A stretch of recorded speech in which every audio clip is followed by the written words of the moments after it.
하나님 말씀은 요한계시록 2장 1절부터 7절까지 같이 읽으시겠습니다.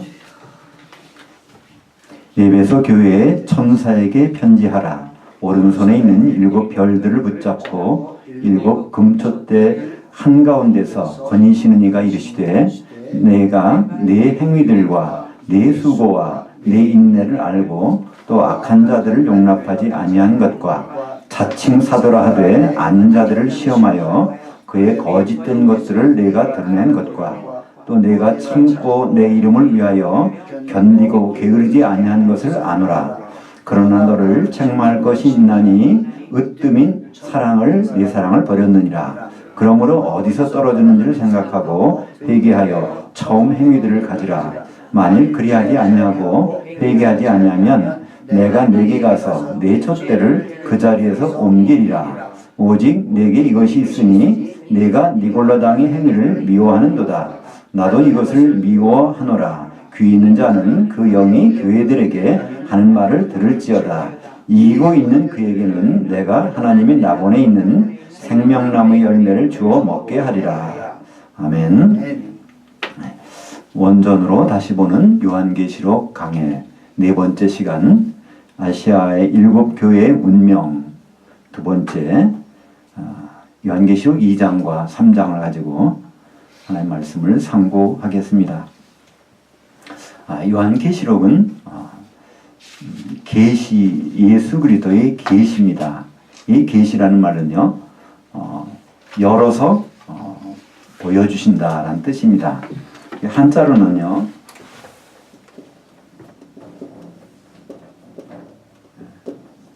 계시. 계자라는 것은 이건 열다, 문을 열다 또는 깨우쳐준다 이런 뜻이죠. 그래서 이거 보면 이게 문 한쪽 지게호자가 있고 여기에 죄송합니다. 이게 맞죠? 이게 잘못됐네요. 죄송합니다. 예, 계시. 예. 이게 지게호죠. 또는 문 한쪽이라는 뜻도 있고요. 문 한쪽 열고 여기 이거는 구롤문. 이거는 입구자에서. 그러니까 글과 입으로 이것을 열어서 보여준다. 뭐 그런 한자라고 의미라고 생각할 수 있는데요. 이게 조금 더 그대로 한다면 계시라기보다는 제가 보기에는요. 이 계시가 맞을 것 같아요. 계시. 이 열어서 보여주는 겁니다. 그죠? 그래서 요한계시록은 아포 칼립시스라고 하는 헬라어를 씁니다. 아포라는 것은 떼어낸다. 칼립시스라는 것은 커튼. 그래서 영어로 하면 이것이 베일입니다. 그래서 영어로 계시를 레벨레이션이라고 합니다. 그러니까 이 베일을 뜯어내서 보여주는 거. 그러니까 아무리 눈이 좋은 사람도요, 이게 뚜껑이 덮여 있으면 속이 건 모르잖아요. 그죠? 하나님이 그것을, 우리 주님이 그걸 다 열어서 보여주십니다. 전망대 올라갔는데 안개가 쫙 있어. 그러면 볼 수가 없어요. 그럼 햇빛이 쫙 비치면 안개가 싹 갇혀버려요. 그러면 멀리까지 다 볼 수 있는 거죠. 아무리 성경 실력이 좋아도, 지식이 뛰어나도 하나님이 이걸 열어주지 않으면 볼 수가 없는데, 이 요한계시록은 그것을 예수 그리스도께서 사도 요한에게 이걸 다 열어서 보여주셨다는 것입니다.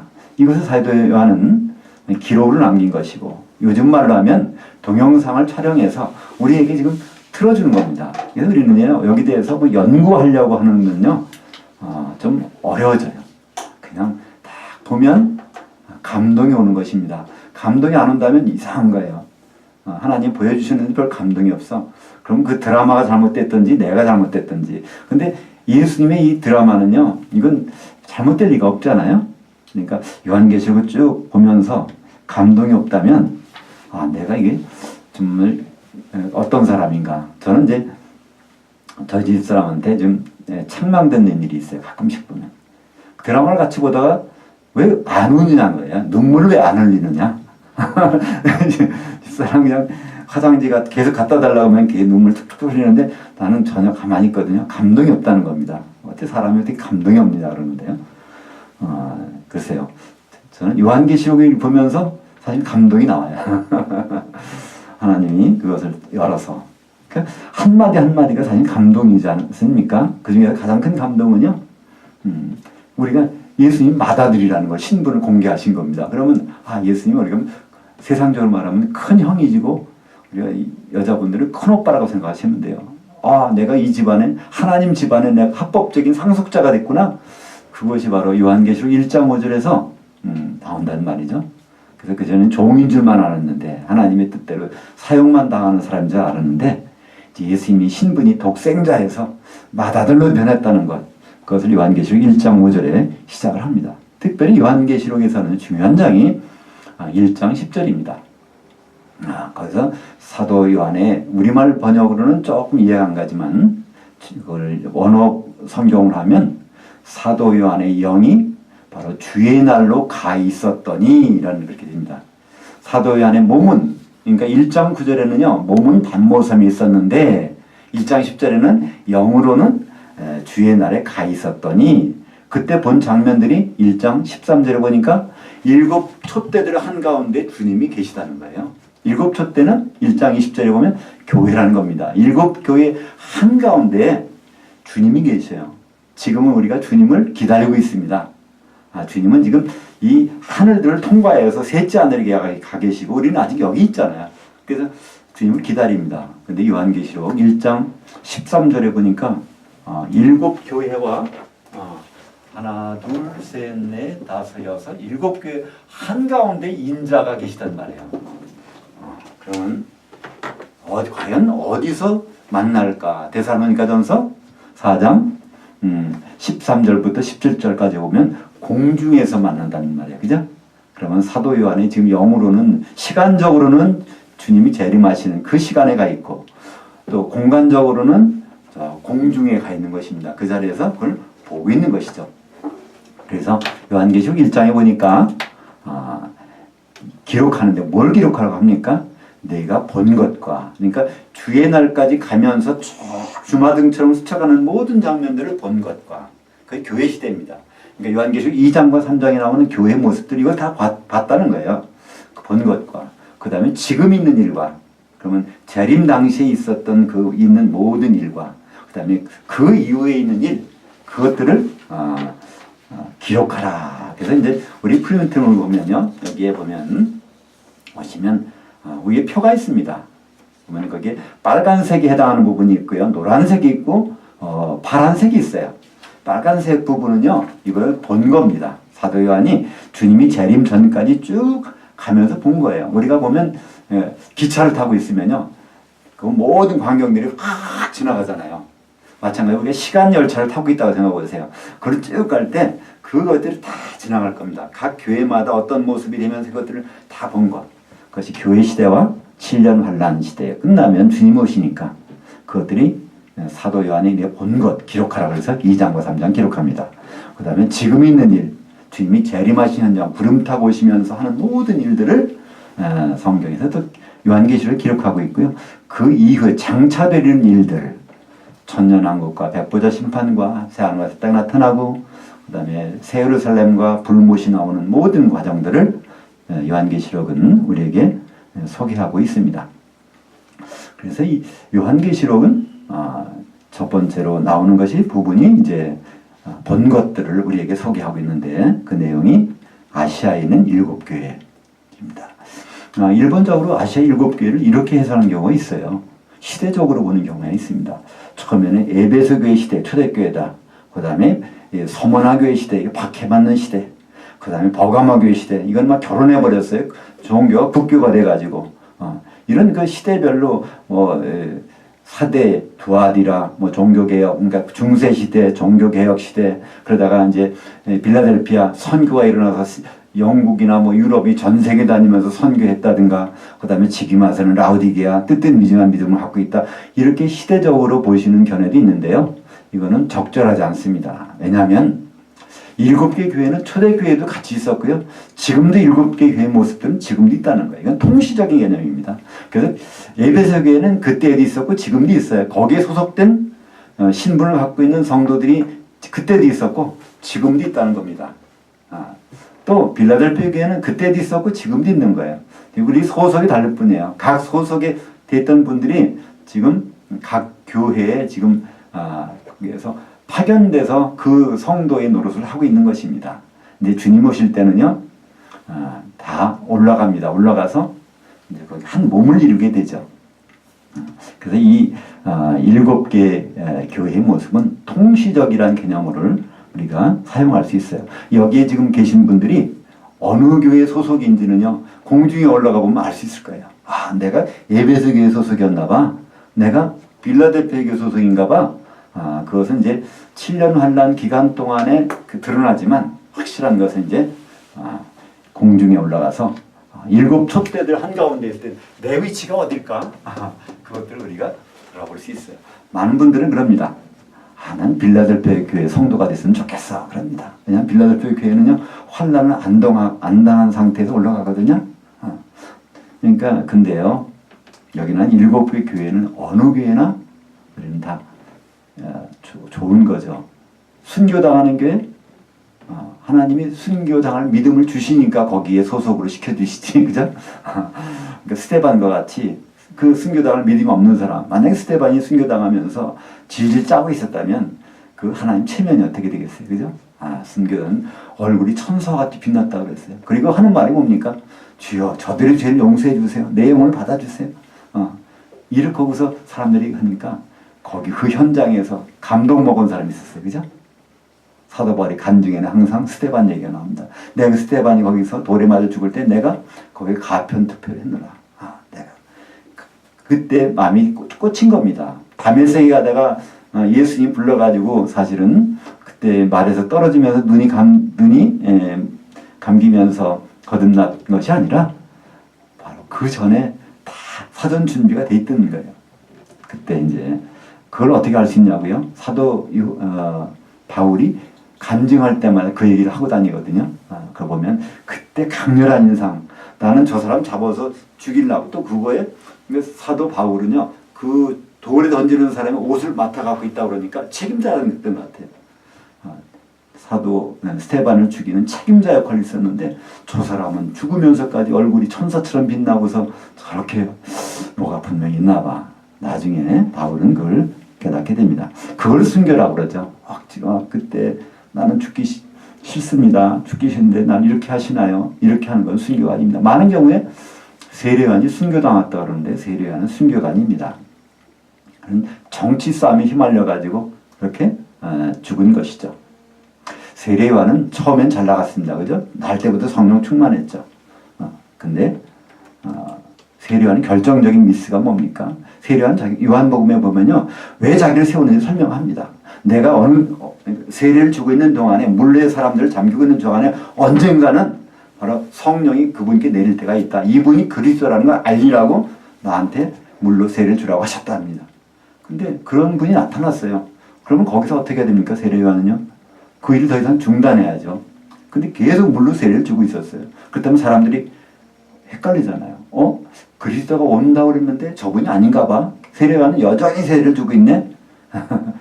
그러니까 이건 말도 안 되는 얘기죠. 그러다가 정치판이 껴들어가서 나중에 거기는 아예 예수 그리스도를 못 알아버렸잖아요.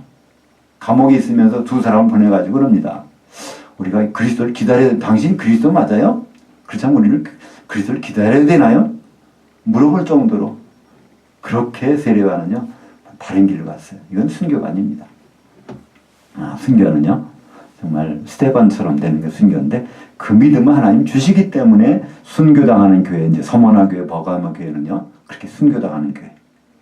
물론 에베소 교회하고 라오디게아 교회도 순교당하지만 이 순교는요, 순식간에 보니까 이제 뒤에 보면 나오지만요, 순교도 저기 시간이 걸리는 게 있고 순식간에 하는 게 있어요. 보통 사람들 처형할 때, 사형을 시킬 때도요, 그 종류가 있다고 그래요, 그죠? 가장 고급 이 사형이 뭔지 아세요? 그게 저기라고 하더라고요. 총살하는 것이 사실은 가장 고급이라고 그래요. 왜냐하면 순간적으로 그냥 싹 어떤 괴로움을 당할 증명 없이 그 명중시켜서 바로 하니까. 근데 그걸 시간을 걸려서 제일 힘든 건 십자가 체형이잖아요. 그건 그냥 말려서 죽이는 거니까. 그죠? 근데 이제 에베소 교회하고 라우디게 교회는 순식간에 성경이 그 연월일시에 일시에 그러니까 죽게 되는 순교당하게 되는 교회가 바로 에베소 교회하고 라우디게 교회입니다. 그래서 이제 7개 보면요, 거기에 프린트물에 보면 색깔도 구분해 놨어요. 에베소 교회하고 라우디게 교회는 약간 연두색으로 제가 그것을 해놨습니다. 그리고 서머나 교회하고 버가모 교회는 약간 붉은색으로 해놨습니다. 이것은 이제 순교당하는 교회 피 색깔을 좀 집어넣었어요. 그 다음에 두아드라 교회하고 사대 교회는요, 그냥 색깔을 안 칠했습니다. 그냥 적그리스도가 나타나든 뭐 하든 간에 그냥 살아있는 거예요. 짐승의 표를 주면 그냥 받고 할 수 없이, 그러다가 나중에 회개해서 돌아오는 교회. 빌라델피아 교회는 특별히 노란색을 해서 하이라이트를 했습니다. 이거는 이제 전3년반에는 인을 맞아가지고 근다리지 못하게 해서 보호를 받고 있다가 후 3년반 시작되기 바로 직전에 바로 시온산으로 들려 올라가죠. 14만 4천이. 그래서 그 시험회 때 7년 환란에 대해서 전혀 안전한 그런 교회, 빌라델피아 교회 이렇게 나옵니다. 오늘 이제 첫 번째 소개되는 에베소 교회 모습을 보면요, 이 교회는요 아주 대단합니다. 아주 장쟁해요. 사실은 에베소 교회는요 목회자가 누구였습니까? 맨 처음에 아볼로였잖아요. 알렉산드리아라는 건 그 당시에 최고의 학문의 도시였어요. 도서관이 세계 최초의 도서관이 생기고 하여튼 거기에서 신학을 공부해가지고 뛰어난 사람이란 말이에요. 근데 이 사람이 에베소 교회 목회자로 갔어요. 다만 성령에 대해서 몰랐기 때문에 그때 브리스게 아굴라 가서 설명을 해주죠. 그 다음에 바울이 가서 목회를 했고요. 디모데 가서 목회를 했고 마지막에 사도 요한이 가서 목회를 한 그 교회가 에베소 교회입니다. 그러니까 에베소 교회는요 아주 성경에 대해서는 너무나 박식해요. 어떤 사람이 사도 노릇하러 갔다가 거기서 그냥 깜짝 놀라고 도망갈 정도예요. 거짓 사도를 자칭 사도를 하는 자들을 막 거기서 걸러내요. 당신 이거 성경에 대해서 엉터리잖아. 그래서 성경에 대해서, 교리에 대해서, 또 교회는 어떻게 하는 것이다, 이 이론에 대해서는 이론과 실제에 아주 해박한 교회가 에베소 교회입니다. 근데 여기 하나 문제가 생겼어요. 여기 뭐가 없으니까 우리말 번역에는 처음 사랑이라고 그러는데 많은 경우에 첫사랑이라고 번역합니다. 첫사랑을 영어로 하면 first love겠죠? 첫사랑, first love. 근데 성경 원문에는요 이게 아니라 your love, the first. Your love, 네 사랑이 그게 가장 으뜸인 거라는 그런 뜻입니다. Your love the first. 사랑이 가장 으뜸인데, 그러니까 이거는 이제 누가복음 15장에 보면 누가복음 탕자의 비유가 15장이죠. 누가복음 15장에 보면 거기에 그러니까 탕자가 돌아왔을 때 가장 좋은 옷을 꺼내다가 입혀라 그러잖아요. 그때 나오는 단어입니다. 그때 가장 좋은 옷 그거 준비해 놓은 그거 입혀. 그러니까 그 단어는 으뜸인 것. 너에게 가장 중요한 사랑이 빠져 있다는 거예요. 아주 냉랭한 겁니다. 이론적으로만 교리적으로만 밝은 교회가 에베소 교회였습니다. 그래서 그거 회복하지 않으면 촛대를 옮기려 교회를 아예 데려가 버리시겠다는 거, 없애버리시겠다는 거예요. 있는 사람만 거기에 다 되는 사람 탈락하는 그 교회에 소속되다 탈락하는 사람 빼고 싹 없애버리겠다는 겁니다. 그래서 촛대를 옮기리라. 그래서 이건 후 3년반 시작되기 찰나에 싹 없어져 버립니다. 그랬다가 3년 반 딱 지난 다음에 그 사람들은 이제 뒤에 나오겠지만 그냥 순식간에 죽어버려요. 근데 이 사람들을 묻어줄 사람이 없어. 무서워서.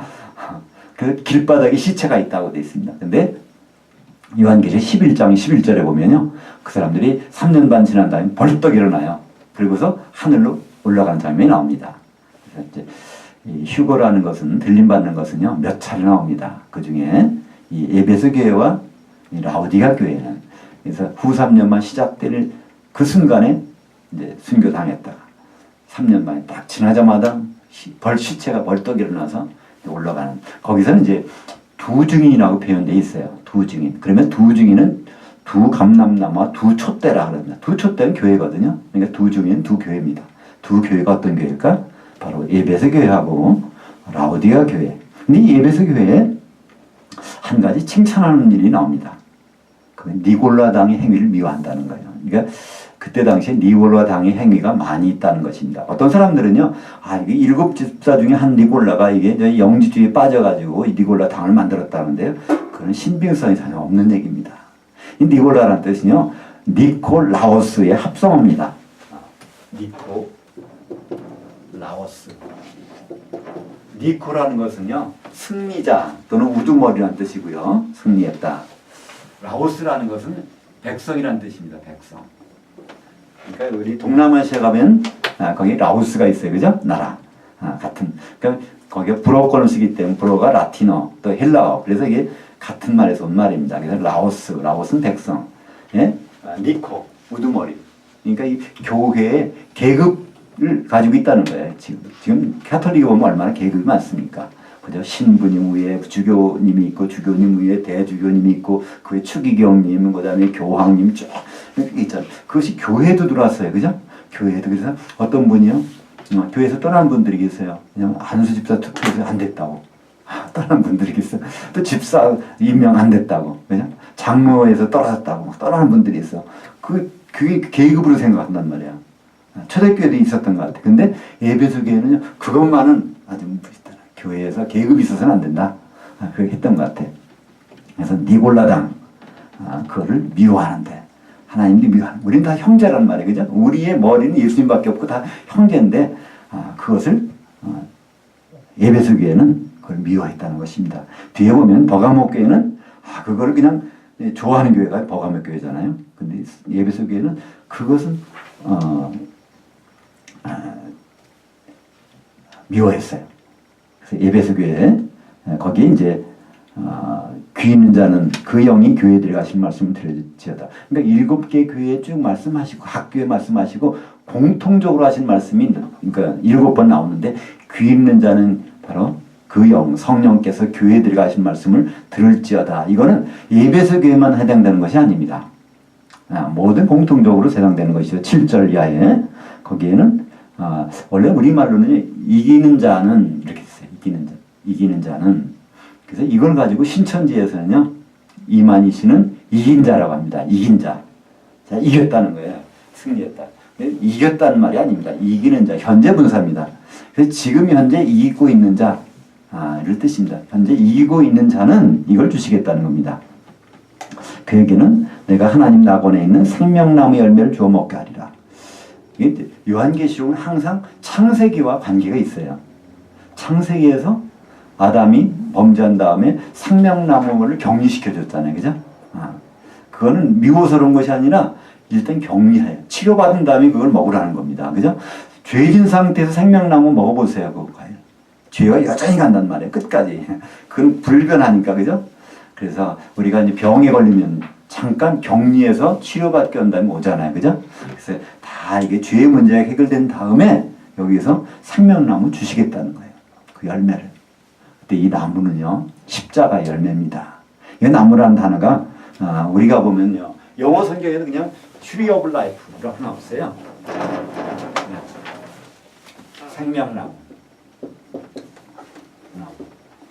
이거를, Tree of Life. 죄송합니다. 생명나무. 근데요, 성경 원문에는 추리가 아니라 우드입니다. 우드. 거기에 프린트물에도 이제 거기 기록되어 있습니다. 거기 보시면 생명나무 할 때 우드, 크실론이라고 그래요. 크실론. 그리고 이제 보통 이 살아있는 나무 있죠? 그 추리를 말할 때는 그걸 덴드론이라는 걸 씁니다. 그러니까 성경의 헬라어에서는요, 구분되어 있어요. 영어에도 사실은 구분되어 있잖아요. 우드하고. 이거 우드 아닙니까? 이거 쉽죠. 이 우드라고 그러죠. 그러나 이런 건 추리라고 그러죠. 이게 나무는 아니지만, 나무라면 이게 추리입니다. 근데 생명나무라는 것은요, 이제 크실론이라는 거예요. 십자가. 저기에 생명이 있다는 겁니다. 그거 이기는 자에게는 그걸 주신다는 거예요. 이거 얼마 못 가요. 햇빛 없어지고 하면 이거 끝입니다. 그러나 예수님의 생명나무 그것은요, 그럼 영원합니다. 이기는 자는, 이기고 있는 자는 그걸 주시겠다는 것입니다. 그래서 우리는 지금 어제 내가 이겼느냐, 내일 이기느냐, 그게 중요한 거예요. 지금 이기고 있느냐, 그게 중요한 것입니다. 근데 과연 이긴다는 것이 무엇일까요? 성경에서 이기고 있는 자라는 말이 9번 나옵니다. 각 교회에 대해서 나올 때 7번 나오고요. 또 마지막에 요한계시록 21장 7절에 또 마지막에 나와요. 이기는 자는 하나님의 아들이 되게 한다. 상속자가 되게 한다는 것입니다. 과연 근데 뭐가 이기는 자일까? 우리는 뭐 싸워서 이길까? 근데 성경에서 이기는 자의 정의가 나옵니다. 그것이 요한일서 5장 5절 거기에 한번 읽어볼까요? 빨간 글씨, 예수께서 하나님의 그 아들이심을 믿고 있는 자가 아니면 세상을 이기고 있는 자가 누구냐? 호우니콘. 그러니까 이기는 자라는 것은요, 하나님의 그 아들이, 그러니까 예수님에 대해서 알고 있는 거예요. 그걸 믿는 겁니다. 받아들이는 겁니다. 우리는 예수님을 독생자라고 받아들여요. 그죠? 그러나 요한계시록은 그분이 독생자실 분이 받아들이신 거예요. 이것이 바로 이것을 아는 것, 이것을 믿는 것이 바로 성경은 이기는 자라는 것입니다. 내 신분이 바뀌었다는 거예요. 예수님 때문에. 로마서가 굉장히 어렵다고 합니다. 로마서는 1장부터 16장까지 있잖아요. 로마서는요, 1장 1절부터 4절에 다 끝납니다. 로마서는요, 예수 그리스도의 복음에 대한 기록이라. 그는 그 아들에 대한 것이라고 되어 있어요. 그 아들이 요한마서 1장 3절에 보면요, 육신으로는 바로 다윗의 혈통에서 나셨고, 육신으로 나실 때 독생자로 나셨잖아요. 그죠? 근데 성결의 영으로는 바로 죽은 자들 가운데서 맏아들 되신 분. 그러니까 로마서는요, 독생자에서 신분이 맏아들로 바뀌었다는 그것이 바로 복음의 핵심이라는 거예요. 우리가 아무리 고생하고 노력하고 뭐 율법 지키려고 해봐야 다 소용없지만, 로마서 8장 29절에 보면 거기에서 독생자라는 말이 나오잖아요. 그죠? 맏아들이라는 말이 처음 등장합니다. 우리는 맏아들을 통해서 그걸 믿게 되면요, 내 노력으로 된 거 아무것도 없잖아요. 예수님이 독생자에서 맏아들 되실 때 우리가 보태드린 거 하나 있어요? 없잖아요. 아무것도. 그래서 그걸 은혜라고 그러잖아요. 그죠? 우리의 신분이 확 바뀌어버렸어요. 그분이 맏아들 되시면서. 예수님이 독생자를 보내실 때는 하나님의 사랑, 그보다 큰 사랑이 어디 있어요? 그러나 예수님이 독생자가 죽으셔가지고 맏아들 되실 때 그걸 우리가 돈으로 살 수 없는 하나님의 자녀 되는 신분이 됐단 말이죠. 그것이 바로 이기고 있는 자의 정의입니다. 우리의 신분이 바뀌었다는 걸 믿고 있는 사람, 이것이 바로 이기고 있는 자. 그 다음에 이제 서문학교에 한번 들어가 보시겠습니다. 서문학교에 8절부터 11절까지 읽겠습니다. 서문학교에 천사에게 편지하라. 처음이며 마지막이요 죽었다가 살아나시니가 이르시되 내가 네 환난과 궁핍을 알거니와 실상은 내가 부유한 자니라. 자칭 유대인들이 하는 자들의 비방도 알거니와 실상은 유대인들이 아니요 사탄의 회당이라. 너는 장차 받을 고난을 두려워하지 말라. 볼지어다 마귀가 장차 너희 가운데에서 몇 사람을 오게 던져 시험을 받게 하리니 너희가 10일 동안 혼란을 받으리라. 죽기까지 신실하라. 그리하면 내가 생명의 면류관을 내게 주리라. 귀 있는 자는 그 영이 교회들이 가는 말을 들을지어다. 이기고 있는 자는 둘째 사망의 해를 받지 아니하리라. 이 서머나, 에베소라는 건 인내라는 뜻인데요. 이 서머나, 스메르나라는 것은 몰약이라는 거예요. 쓰다는 겁니다. 쓴 약이에요. 그러니까 아마 그런 고통을 당하고 순교를 당한다는 그런 의미로 여기도 상상해 볼 수가 있죠. 근데 서머나 교회는 소개할 때 어떻게 소개하냐면요, 처음이요 마지막에 죽었다가 살아나신이라고 소개합니다. 이게 성경 어디, 창세기에서 이게 어디 나오죠? 3장 22절에 보면요, 창세기. 우리 중 하나가 선악을 알겠다는 거예요. 경험하시겠다는 거예요. 몸으로. 죽었다가 살아나겠다는 것이 창세기 3장 22절. 근데 우리 중 하나, 그걸 말로 설득당해서 직접 인간의 몸으로 오셔서 하나님 신분 다 버리시고 죽었다가 살아나신 분 있잖아요. 예수님은 나는 이거 죽었다가 살아났어. 창세기 3장 22절에 바로 그때 하나님 회의 중에 그렇게 했는데 내가 그걸 완전히 겸손해서 온유해서 그걸 다 받아들여가지고 그렇게 됐어. 이런 분이 얘기하는데 서만학교회가 더 할 말이 없어요. 우리 순교당한다고? 우리 주님도 죽었다 살아나셨는데 그게 뭐겠어? 그분이 다 알아서 하실 텐데. 그래서 서만학교회는요, 그걸 소개할 때 나는 죽었다 살았어. 너희들 죽는 거 두려워하지 마. 그런 뜻이에요. 그 죽는 거 얼마 안 돼. 열흘 동안 환난을 당합니다. 열흘이라는 건요. 성경에서 열흘은 아주 잠깐을 열흘이라고 합니다. 성경에서 숫자들은 의미가 있는데요. 열흘이 어디 나오냐면요. 이 사도행전에서 1장에 보면 그럽니다. 너희는 요한은 물로 세례를 베풀었지만 이 세례라는 것은 잠긴다는 뜻이죠. 잠기게 한다. 네, 너희는 몇 날이 못돼 성령에 잠기리라. 몇 날이 못돼요. 그 말씀하실 때가 40일이 지났습니다. 그러고 나서 열흘 지나니까 오순절날이 됐어요. 바로 몇 날이 못 된다는 것은 열흘만 지나면, 그러니까 너희 고통 당하더라도 그 잠깐이야. 순교 일시에 순교 안 당하고 좀 시간이 걸리면서 순교 당하지. 그러나 걱정 없다는 겁니다. 이것을 서문학교에는 사실 위로의 말씀을 주시는 겁니다. 거기에 우리가 또 오해하는 말씀이 있어요. 사단의 자칭유대인이라는 말이 있습니다. 자칭유대인. 이건 자칭유대인은 뭘까요? 나 유대인이 피를 가졌다는 뜻입니다. 내가 육신적으로 유대인이라는 거예요. 우리는 많이 구분합니다. 유대인들은 그냥 하나님이 축복해 주셔서 노벨상도 많이 타고 머리도 좋고 돈도 많이 벌고 그런데요. 그게 성경적일까요? 예수님 오실 때까지는 그게 맞습니다. 그러나 예수님 오신 다음부터는요. 갈라디아서 3장 28절 29절을 보면 그리스도 안에서는 유대인이나 헬라인이나 종이나 자유자나 남성이나 여성이나 구분이 없다는 거예요. 이걸 구분한다면 이건 사단의 회당이라는 겁니다. 그래서 이게 오늘 2장 9절에 보면 그 말씀이 나옵니다. 이거 구분하고 있으면 사단의 회당이라는 거예요. 지금 교회에서도요. 유대인 메시아닉 주라는 운동이 많아요. 지금 전 세계의 끝인 말을 유대인들만 복음화시키면 예수님 오신다는 겁니다. 그게 안 돼서 예수님 못 오시니까 거기다 선교사를 파송해서 해야 된다는 것입니다.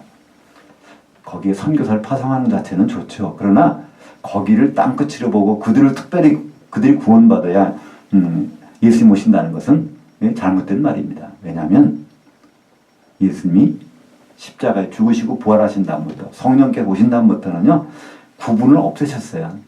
아무리 유대인이라도 예수 안 믿으면 그건 끝나는 겁니다. 근데 유대인이 아닌 우리들도요. 예수 안에 있으면 이건 바로 하나님의 영적인 유대인들이요. 그죠? 그래서 이 요한계시록은요. 유대인, 이스라엘, 영적인 유대인, 영적인 이스라엘 성도들을 가르칩니다. 나중에 요한계시록 7장에 보면요. 이스라엘 12지파가 소개가 돼요. 근데 거기에 갑자기 뭐가 등장합니까? 요셉 지파가 등장해요. 왜 요셉 지파는 없단 말이에요. 육신적으로는. 요셉이 두 아들이 있었는데 에브라임과 므낫세 아버지가 가져가 버렸어요. 그래서 축복할 때 네가 아들을 더 따로 낳으면 거기에 상속해 주겠다는데 요셉은 끝끝내 아들을 안 갖습니다. 왜 그럴까요?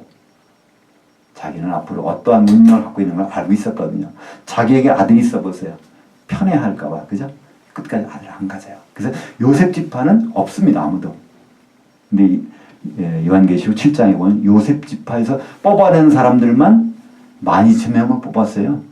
그렇다면 그게 누굴까요? 영적인 유대인들이고 영적인 이스라엘, 바로 성도들을 가리키는 것입니다. 그래서 이것을 여전히 구약을 가지고 구분하는 사람들, 이건 아예 사단의 회당이라는 거예요.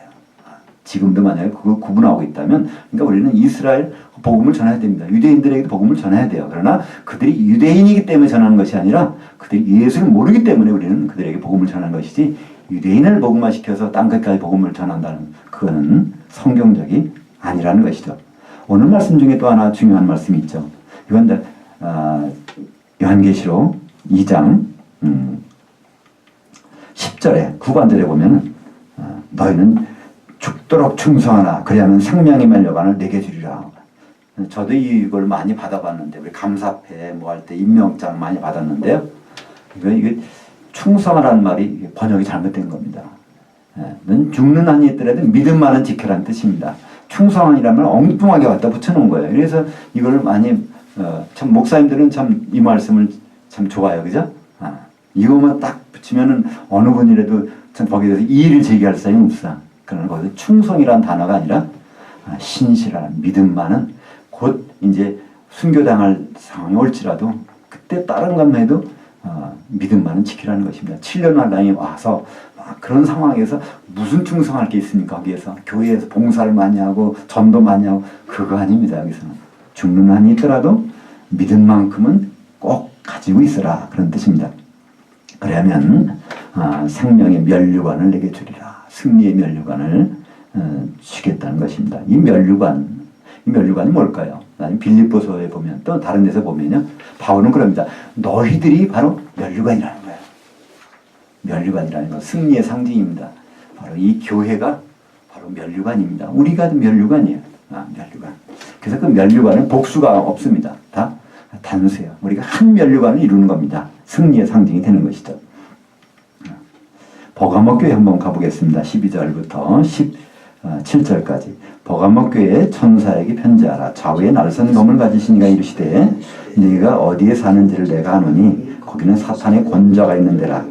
내가 내 이름을 굳게 잡아서 내 신실한 증인 안디바가 너희 가운데 곧 사탄이 사는 곳에서 죽임을 당할 때에도 나를 믿는 믿음을 저버리지 아니하였도다. 그러나 내게 두어 가지 책망할 것이 있나니 거기 내게 발람의 교훈을 지키는 자들이 있도다. 발람이 발락을 가르쳐 이스라엘 자손 앞에 걸림돌을 놓아 우상의 제물을 먹게 하였고 또 행음하게 하였느니라. 이와 같이 내게도 예골라당의 교훈을 지키는 자들이 있도다. 그러므로 회개하라. 그리하지 아니하면 내가 네게 속히 가서 내 입에 검으로 그들과 싸우리라. 귀 있는 자는 그 영이 교회들에게 하는 말을 들을지어다. 이기고 있는 그에게는 내가 감추었던 만나를 주고 또 흰돌을 줄 터인데 그 돌 위에 새 이름을 기록한 것이 있나니 받는 자밖에는 그 이름을 알 사람이 없느니라. 네, 이 버가모, 이 페르가몬이라는 것은 높은 성체, 또 결혼소, 결혼하는 장소라는 뜻입니다. 이 결혼이라는 것은 이게 이 술이 혼합됐다는 뜻이에요. 그죠? 그래서 이 버가모 교회 내용들을 보니까요, 이 버가모 교회에서 나타날 때는 주님이 어떤 모습으로 나타납니까? 좌우에 날선 검을 가지시니까 이 검은요 전쟁용 무기를 갖고 나타나시는 거예요. 그러니까 큰 여기 문제가 생겼어요. 여기는요 아주 엄청난 수술할 문제가 생겼어요. 13절 보니까 네가 어디에 사는지를 내가 아노니 거기는 사탄의 권좌가 있는 데라. 그러니까 교회 안에 이 사탄의 권좌가 있단 말이에요. 이게 이런 모습의 교회예요. 우리가 상상할 수 없는 건데 지금도 어떻게 보면요, 심지어 이단 교회들은 사실 그거랑 마찬가지 아니겠습니까? 사탄에 장악되어 있는 교회예요. 그죠? 어떤 데는 자기도 모르게 사탄에 장악될 수도 있고요. 그게 이미 거기에 교회가 이렇게 혼탁하게 물들어 있는 교회가 바로 이 버가모 교회라는 것이죠. 근데 그 중에서도요, 믿음을 지키는 자가 거기 있단 말이에요. 그래서 참 이 버가모 교회는요, 의미가 있는 교회입니다. 그런 상황에서 믿는 사람이 있어요. 어떻게 믿어요? 안디바가 거기서 순교를 당할 때 그런 상황에서도 믿음을 지키는 사람이 있어요. 버가모 교회에서. 이 안디바라는 것은요, 안티파스를 이제 우리말로 이렇게 쓴 겁니다. 안티라는 것은 요새 보면 뭐 나오죠? 엔티 뭐죠? 그 이제 SNS 할 때 그 뭐라 하죠? 엔티족들이 이렇다 하죠? 뭐 반대하는 거. 뭐 반대한다는 거예요. 그죠? 이 파스 안디바 아니요. 안티파스. 이 파스는요, 모든 것이라는 뜻이죠. 모든 것. 영어로 pan 퍼시픽 하면 범태평양을 모든 것들, 아주 그 사탄에 속한 모든 것들을 다 반대한다는 의미예요. 안티파스. 그 사람은 그러다가 순교를 당합니다. 모든 하나님께 좋지 않은 것들은 무조건 반대하고 있다가 순교를 당하는데, 그래서 겁 안 먹고 그 믿음 지키는 사람들이 버가모 교회에 있다는 것입니다. 그렇게 우상에게 다 그렇게 했지만, 근데 그 가운데서 그 앞장서 하는 사람이 나와요. 발람의 교훈을 지키는 자들이 있다는 것입니다. 안티파스가 그렇게 순교당할 때 믿음이 흔들리지 않는 사람도 있지만, 그러나 거기에서 발람의 교훈, 이게 이제 민수기에 보면요, 마지막 유대인들이 이제 여리고성 요단 강을 건너기 전에 모압 진영 앞에 서죠. 그때 모압 왕이 깜짝 놀란 거예요. 그동안 수십 년 동안 소문을 들었는데 저 사람들은 대단한 사람이고 큰일 났다는 겁니다. 그래서 어떻게 합니까? 선지자 하나 초병을 합니다. 발람, 모압 왕 발락이 선지자 발람이라는 사람을 초청을 해서 이스라엘 저주하게 하잖아요. 근데 이 발람이 결국은 저주를 못하고 오히려 축복을 해버려요. 그래서 거기서 끝나는 것 같았었는데 시간이 지나면 나중에 기록이 나옵니다. 이게 아마 돈 받고 계략을 팔아먹은 것 같아요. 이스라엘 백성들은 우상 숭배 잘하고 여자들을 좋아하니까 그들 이렇게 하면은 금방 넘어갈 거야. 그 계략을 줬다는 겁니다. 그래서 그런 계략을 팔아먹은 그 이후에 첫 번째는 발람이 제대로 했어요. 그러나 두 번째는 그 계략을 소개해서 이스라엘이 우상의 제물을 먹게 했는데 그렇게 하는 사람들이 거기에 있다는 거예요. 동조하는 사람들이. 그래서 그거 회개하지 않을 때는 이 검으로 싸우시겠다. 이제 17절에 보면요. 그때 이기는 자에게 주시는 복이 나옵니다. 이기는 자에게는 감추었던 만나를 주신다는 겁니다. 만나는요, 광야에서만 있었고, 요단강 건너서부터는 만나가 없어졌어요. 근데 만나가 있는 장소가 있었어요. 그죠? 만나 항아리에다가 만나를 집어넣어가지고 지성소 안에 법궤 안에다가 이제 넣고 운반에다가 거기 펼 때는 그 앞에 놔뒀다. 그러니까 이 감추인 만나라는 것은요, 그거를 준다는 게 무슨 뜻일까요? 지성소까지 들여보내주겠다는 거잖아요. 그죠? 감추인 만나. 하늘의 지성소, 진짜 지성소에까지 이기는 자는 거기에 입장시켜 주겠다는 겁니다. 그죠? 그리고 흰 돌을 줄 터인데 이 돌은 누굴까요? 베드로전서에 보면 바로 예수님이 산 돌이셔요. 예수님을 주시겠다는 거, 만나게 해주시겠다는 겁니다. 그리고 근데 거기에 새 이름이 있어. 예수님을 독생자로 말하는데 거기 가보니까 진짜 새 이름이 있단 말이에요. 그 이름, 그거는 이제 받는 자밖에 모른다는 거야. 내 신분이 뭔지 그걸 보니까 내가 지금 합법적인 자녀가 됐네. 그 이름을 주님은 그 돌에 이름이 있는데 거기에 새 이름, 마다들이라는 이름을 갖고 계신다는 것이죠. 이제 여기서 서문학교에 버가목교회, 결국은 그런 상황에서 순교를 당하는 교회입니다. 이 순교당한 사람들은 이제 7년 환란이 끝나고 후 3년 반 중에 순교를 당하겠죠. 그 다음에 45일간의 7대접에 쏟아지는 재앙이 나옵니다. 그 다음에 재림하실 때 무덤에서부터 올라오죠. 에베소 교회는요, 무덤에서 올라오는 사람들이 아니에요. 길바닥에서 시체로 있다가 3년 반 지난 다음에 바로 주님이 오시기 전에 45일 전에 벌떡 일어나서 들림받는 교회가 에베소 교회입니다. 근데 이제 서머나 버가모 교회는요, 그때 들림 못 받아요. 여전히 무덤에 있어요. 재림하실 때 무덤에서 올라오는 거예요. 그죠? 이제 두아드라 교회하고 사대교회를 한번 보죠. 이 두 교회는요, 후 3년 반을 살아서 지내는 교회예요. 짐승이표를 받았다는 얘기죠. 그때까지 살려면. 그렇지만 회개를 해야 됩니다. 그러니까 이 교회들 모습을 보면요, 그때까지 주님이 오시는구나. 그걸 알 수 있어요. 깨어있으라. 보면 그때까지 살아있던 얘기잖아요. 그죠? 18절부터 28절까지 같이 읽겠습니다. 두아디라 교회에 천사에게 편지하라. 그 눈이 불꽃 같고 그 발이 빛난 주석과 같은 하나님의 그 아들이 이르시되 내가 네 행위들과 사랑과 믿음과 섬김과 인내를 아노니 네 나중 행위들이 처음 것보다 많도다. 그러나 내게 책망할 것이 이노라. 자칭 선지자라는 여자 이세벨을 네가 용납함이니 그가 내 종들을 가르쳐 꾀어 행음하게 하고 우상의 제물을 먹게 하는도다. 또 내가 그녀에게 회개할 시간을 주었을 때 자기의 음행을 회개하고자 하지 아니하는도다. 볼지어다 내가 그녀를 침상에 던질 터이요 또 그녀와 더불어 간음하는 자들도 만일 그녀의 행위를 회개하지 아니하면 큰 환난 가운데에 던지고 또 내가 사망으로 그녀의 자녀들을 죽이리니 모든 교회들이 나는 사람의 뜻과 마음을 살피는 자인 줄 알지라. 내가 너희의 각 사람의 행위대로 갚아주리라. 두아들에 남아있어 이 교훈을 붙잡고 있지 아니하고 소위 사단이 깊은 것들을 알지 못하는 너희에게 말하느니 다른 짐으로 너희에게 지울 것은 없느라. 다만 너희에게 있는 것을 내가 올 때까지 굳게 잡으라. 이기고 있는 자와 끝까지 내 일들을 지키는 그에게 만국을 다스리는 권세를 주리니 그가 철장을 가지고 그들을 다스려 질그를 깨뜨리는 것과 같이 하리라. 나도 내 아버지께 받을 것이 그러하니라. 내가 또 그에게 새벽벌을 주리라. 귀 있는 자는 그 영이 교회들이 가진 말을 들을지어다. 두아드라 교회, 이건 희생이라는 단어 뜻이죠. 이건 결국은 희생이 돼요. 그러니까 짐승의 표를 받고 이거 보면 가망이 없는 존재가 돼요. 그러나 그들에게도 회개하라. 회개할 기회를 주시겠다는 거예요. 근데 이들이 보니까 이들 나타날 때 눈이 불 것 같고 그 발이 빛난 주석과 같은 건 심판할 그런 것을 나타냅니다. 그런 엄청난 잘못이 됐어요. 우상 숭배하고 우상에게 절하고 짐승의 표를 받게 되는 사람들이에요. 근데 19절에 보니까 행위가 많다는 거예요. 헛일이 참 많아. 교회가 많은 일을 했다는 거예요.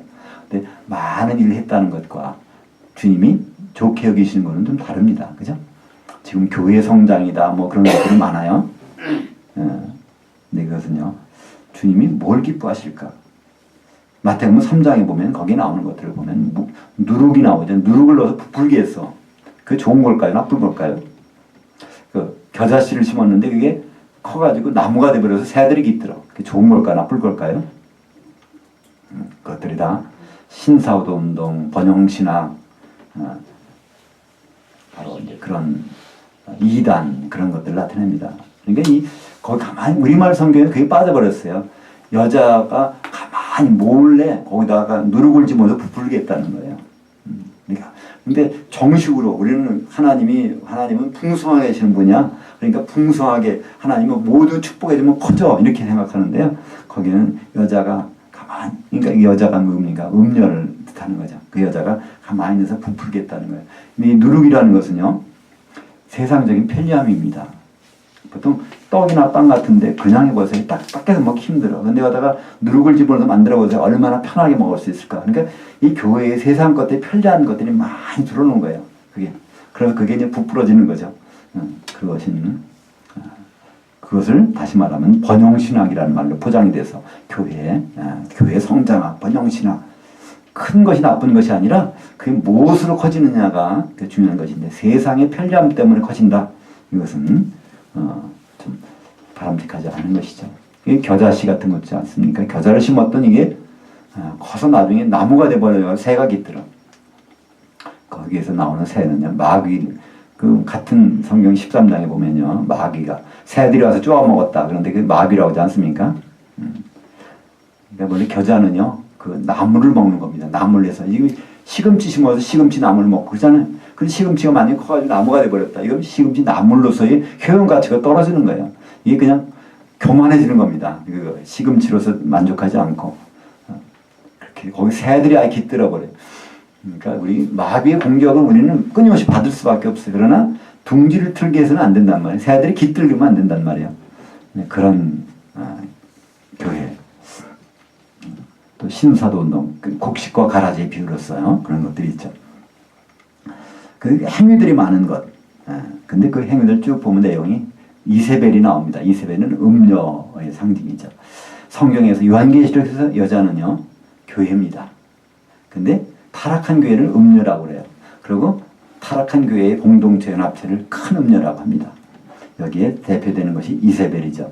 바로 이방에서 와서 아합하고 결혼해가지고 거기에 그런 상징하는 음녀의 상징입니다. 그래서 그들은 회개를 해야 되는데 음녀, 그러니까 그들이 기회를 준다는 거예요. 아무리 타락한 교회라도요, 기회는 주시겠다는 거예요. 근데 그렇게 하려고 하지 않는다는 것입니다. 거기에 소속되어 있는 사람들도 그냥 거기서 말아버린다는 거예요. 요한계시록 18장 4절에 보면요, 거기 있지 말고 그들이 받을 심판 갖지 말고 빨리 거기서 나와라 그래요. 근데 그렇지 않은 사람들 많이 있어요. 그냥 그 교회가 심판을 받을 텐데 거기에 머물러 있는 거, 그 교회를 어떻게 좀 건설적으로 잘 바로잡아서 내가 이 교회에서 터줏대감이 돼야지. 근데요, 요한계시록에서 답은 좀 다릅니다. 거기서 빨리 나와. 왜 거기 그 사람들하고 같은 심판 받으려고 그래? 그럽니다. 그래서 결국 그 음녀교회 사망으로 그 자녀들 다 죽이시겠다는 거예요. 그러나 이 교훈을 거기에 이제 중요한 아주 그 24절이 중요한 말씀이 있습니다. 2장 24절 두아디라에 남아있어 이 교훈을 붙잡고 있지 아니하고 거기서 받지 아니하고 번역은 돼 있어요. 예를 들어서 그런 교훈, 짐승의 표를 받지 않은 자, 이게 아닙니다. 받았더라도 지금 현재 홀드하고 있지 않는 자들이에요.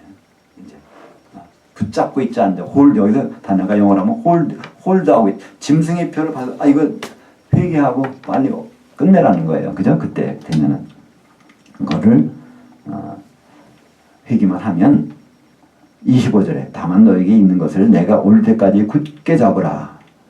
이게 내가 올 때까지 굳게 잡으라. 이것은요, 주임을 만나는 교회, 살아서 만나는 교회한테 하는 얘기예요. 그죠? 내가 올 때 너를 내가 볼 거잖아. 그때까지 꼭 붙잡고 있어. 그러니까 이 두아데라 교회는요, 순교당하는 교회가 아니라 살아서 주님 만나는 교회입니다. 그래서 이제 나중에 보시면 후 3년만 지난 다음에 45일간의 기간이 있어요. 그때 이들은 회개를 하게 될 것입니다. 그래서 올라가게 되죠. 그렇게 되면 철장을 가지고 그들을 다스리는 권세. 주님이 이루 권세인데 같은 권세 주시겠다는 거예요. 왕이 어떤 것에서 왕자들도 같은 권세를 갖잖아요. 그 새벽벌을 주리라. 그 주님이 나는 빛나는 새벽벌이라고 그러는데 아까는 그 흰돌을 준다고 그러는데 주님이 돌인데 내가 네 거라고 그러는데 새벽벌을 또 주시겠다는 거예요. 주님과 같이 있겠다는 겁니다. 주님과 영원히 같이 있는 거. 영생 아니겠습니까? 사대교회가 어떤지 한번 보겠습니다. 사대라는 것은 이제 남은 자라는 뜻이죠. 그리고서 거기 또 마지막까지 남아있는 자예요. 사대교회의 천사에게 편자라. 하나님의 7 영들 곧 7 별들을 가지시니가 이르시되 내가 네 행위들을 아노니 네가 살았다 하는 이름은 가졌으나 죽은 자로다. 너는 일깨어 그 남은 바 죽게 된 자들을 굳건하게 하라. 내 하나님 앞에 내 행위들이 온전한 것을 찾지 못하였노니 그러므로 네가 어떻게 받았으며 어떻게 들었는지 생각하고 지켜 회개하라. 만일 일깨지 아니하면 내가 도둑같이 이르리니 어느 때 네가 이르는지 네가 알지 못함이라. 그러나 사대에 그 옷들을 더럽히지 아니한 자들 몇 명이 내게 있어 흰 옷들을 입고 나와 함께 다니리니 그들은 합당한 자들인 연고라. 이기고 있는 자는 이와 같이 흰 옷을 입을 것이요 내가 그 이름을 생명책에서 결코 지우지 아니하고 그 이름을 내 아버지 앞과 그의 천사들 앞에서 시인하리라.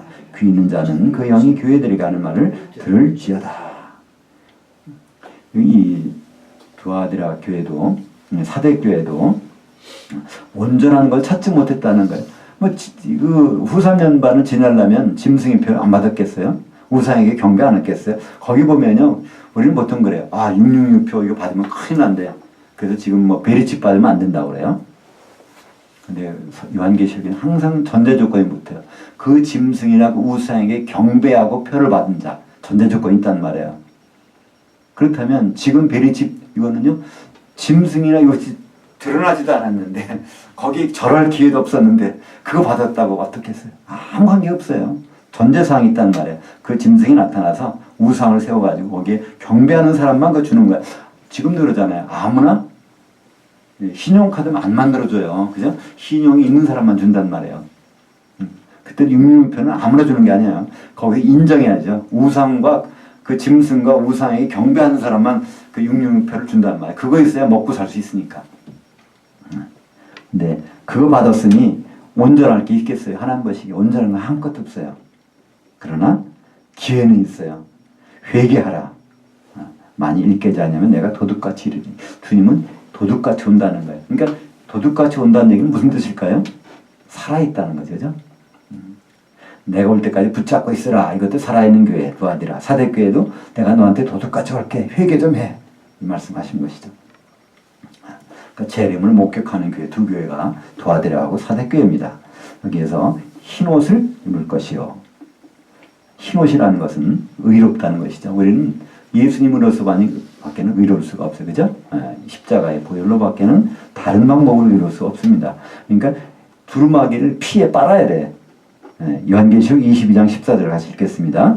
자기 두루마기를 빠는 자들은 복이 있으니 이는 그들이 생명나무에 나아가며 문들을 통하여 성에 들어갈 권세를 받으려 함이로라.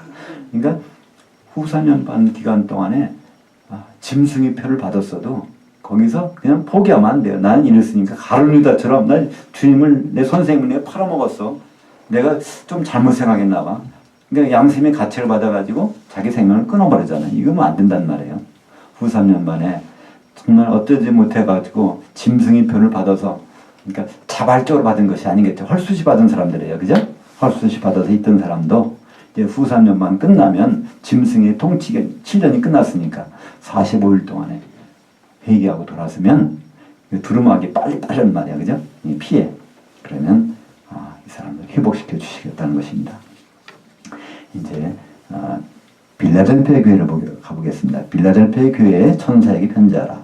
거룩하고 진실하사 다윗의 열쇠를 가지시니 곧 열면 닫을 사람이 없고 닫으면 열 사람이 없는 그가 이르시되 볼지어다 내가 네 앞에 열린 문을 두었을 때 등이 닫을 사람이 없으리라. 내가 네 행위들을 아노니 네가 작은 능력을 가지고서도 내 말을 지키며 내 그 이름을 배반하지 아니하였도다. 보라 사단이 회당 곧 자칭 유대인들이 하나 그렇지 아니하고 거짓말하는 자들 중에서 며칠 내게 주어 그들로 와서 내 발 앞에 절하게 하고 내가 너를 사랑하는 줄을 알게 하리라. 내가 나의 인내의 말씀 지켰은즉 내가 또한 너를 지켜 시험의 때를 면하게 하리니 이는 장차 온 세상에 임하여 땅에 거하는 자들을 시험할 때라. 내가 속히 오리니 내가 가진 것을 굳게 잡아 아무도 네 면류관을 빼앗지 못하게 하라. 이기고 있는 자는 내 하나님의 성전의 기둥이 되게 하리니 그가 결코 다시 나가지 아니하리라. 내가 하나님의 이름과 하나님의 성 곧 하늘에서 내 하나님께로부터 내려오는 새 예루살렘의 이름과 나의 새 이름을 그 위에 기록하리라. 귀 있는 자는 그 영이 교회들에게 하는 말을 들을지어다. 이 빌라델피아 필 하면은 이게 사랑한다는 뜻이죠. 아델포스 그러면 형제라는 뜻입니다. 형제 사랑이라는 뜻을 갖고 있는 교회입니다. 그들은 형제 사랑하는 이거 교회 뜻대로 그런 교회입니다. 그러니까 이 다윗의 열쇠를 소개해서 이때는 빌라델피아의 당장 다윗의 열쇠가 뭘까요? 어떤 열쇠일까요? 다윗의 열쇠가? 네, 천년왕국 열쇠입니다. 다윗이 왕이잖아요. 근데 이제 주석서에 보면 이런 말씀이 있어요. 이사야서 22장 22절에 바로 다윗 집의 열쇠를 주리니 한 말씀이 나와요. 어떤 사람에게 그 말이 나와요. 그러니까 이것도 다윗 집의 열쇠, 그 청직 열쇠라고 이렇게 표현하게 돼요. 이사야서에 있는 말씀이 여기 이거구나. 근데 우리는요 이사야서 가지고 이걸 해석하면 안 돼요. 오히려 이걸 가지고 그걸 봐야죠. 이 요한계시록이 더 완전한 거거든요. 그러니까 이사야서는 다윗 집의 열쇠고 여기서는 다윗의 열쇠예요. 그러니까 이 다윗은 왕을 뜻합니다. 천년왕국의 왕. 그러니까 천년왕국으로 들어보내는 그 열쇠를 여기 얘기하는 것입니다. 이게 빌라델피아 교회는 결국 이제 그런 교회. 다윗 집의 열쇠를 가지고서 천년왕국으로 왕 노릇하게 입장시키겠다는 뜻이죠. 작은 능력을 가지고도 내 말을 지키며 그 이름을 배반하지 아니하였도다. 예수님의 이름을 배반하지 않았다는 거예요. 예수님의 이름은 뭘까요? 그 명예거든요. 그죠? 그분의 명예를, 그 이름을, 그리고 그 이름이 어떤 이름이라는 것을 안다는 거예요. 독생자 이름에서 맏아들로 바뀐 그 이름, 새 이름. 그래서 여기는요, 10절에 시험의 때를 면하게 하리니, 그때 이 때라는 단어는 특별한 단어였습니다. 호라라고 써요. 호라. 이 호라라는 말은요,